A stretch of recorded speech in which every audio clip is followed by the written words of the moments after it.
Okay, let's talk a little bit about moral relativism.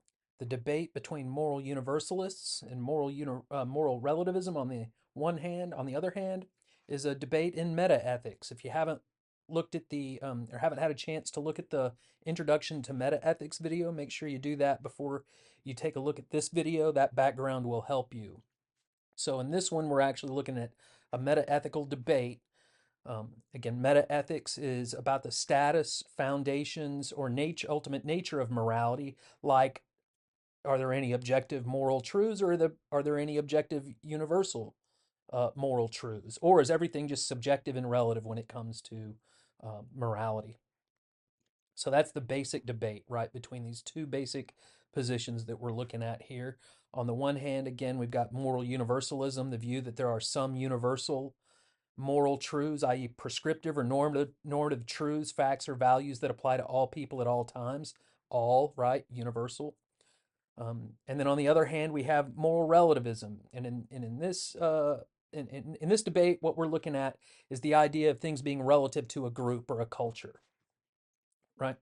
So here, moral relativism is the denial of moral universalism and the view that morality is relative. In other words, it's dependent upon or relative to cultural consensus, groups, or societies, particular groups or societies. In other words, it's relative or dependent upon particular times and places, right?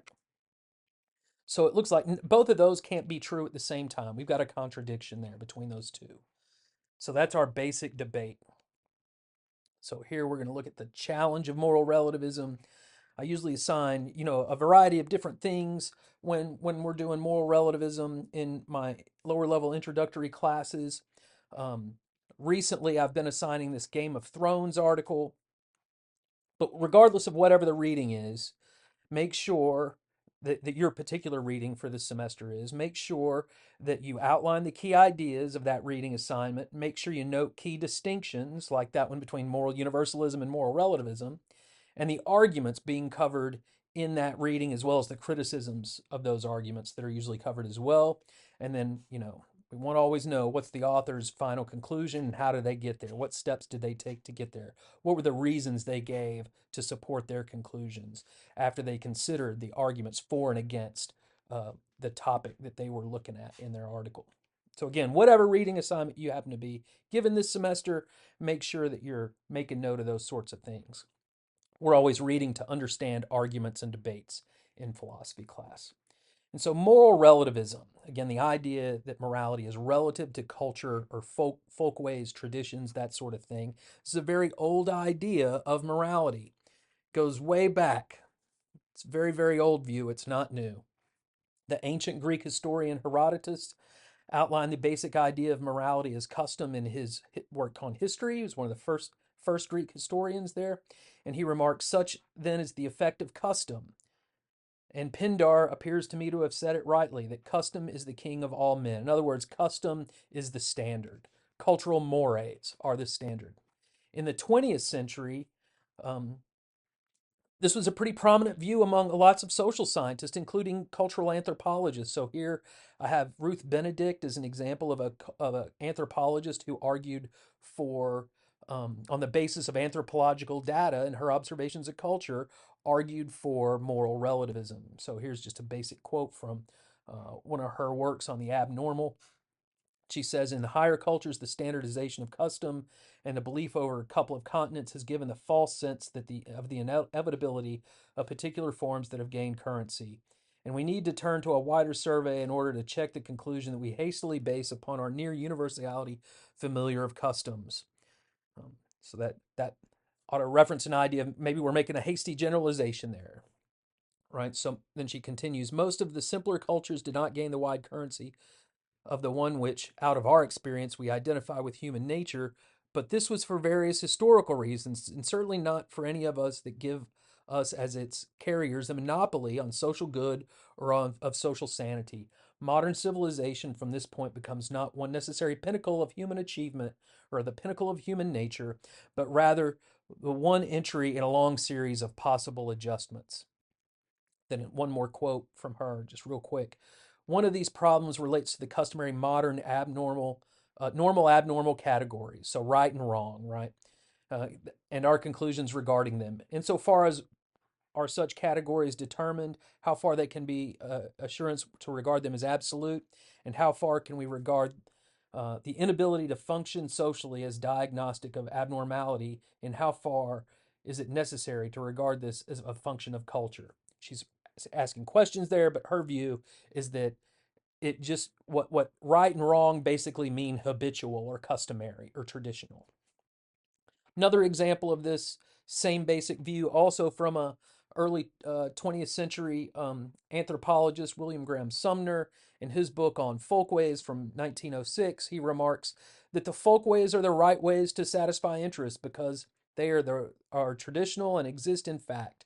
They extend over the whole life. There's a right way to catch game, to win a wife, to make oneself appear, to cure disease, to honor ghosts, to treat comrades or strangers, to behave when a child is born on the warpath in council, and so on in all cases which arise. The ways are defined on the negative side by taboos. The right way is that which the ancestors used and which has been handed down. The tradition is its own warrant. It's not held to subject by verification by experience, in other words, by observation of the world. And just a couple more quotes here from William Graham Sumner.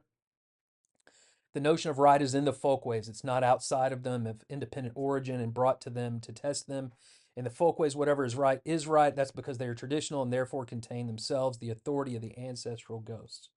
Immoral never means anything but contrary to the mores of time and place. So mores and morality are the same thing here, right? And so just a little bit from two proponents of moral relativism there. And then I usually cover two basic arguments for moral relativism whenever I teach it. So the first one is called the cultural differences argument or the cultural disagreement argument, cultural diversity argument. That gets stated different ways, but the basic idea is the same, whichever labels are getting used there. And the other one is called the tolerance argument. So I just have a couple examples here of that kind of argument. So a version of the cultural differences argument. It moves from cultural diversity, cultural relativism, the descriptive claim about the way things appear, namely that there's disagreement and cultural differences about morality, to the conclusion that there's no universal moral truth, right? That's the basic idea of this argument. So there are no cross-cultural universal standards of morality or prescriptive or normative truths. If there were such standards, we wouldn't find such widespread differences between cultures when it comes to what counts as good and bad conduct. But when we look through history and around the world today, we see different cultures have different standards of right conduct. For example, in contemporary America, slavery is considered wrong, but previously in American history, there was institutional slavery, which is not only considered moral, but also legal. Likewise, Americans think that they have the right to determine if and whom they marry, but some cultures still practiced arranged or even forced marriages. Some cultures even practiced honor killings for infidelity or immodesty, which are hardly considered punishable by death in developed Western societies that emphasize individual rights. So there are no cross cultural universal moral standards. Since there's no universal moral truths, morality is based on cultural consensus. It varies according to time and place. So again, we've got a descriptive claim about cultural differences or diversity, cultural relativism, however you want to say that. Again, an empirical claim that there's disagreement, and then inferring from that that there's no universal claim, no universal truths about morality. That's the meta-ethical claim, right? So it moved, that basic argument moves from an empirical claim to a meta-ethical claim that denies universal moral truths. And then the second argument I usually teach is a version of the tolerance argument. So here's a version of it.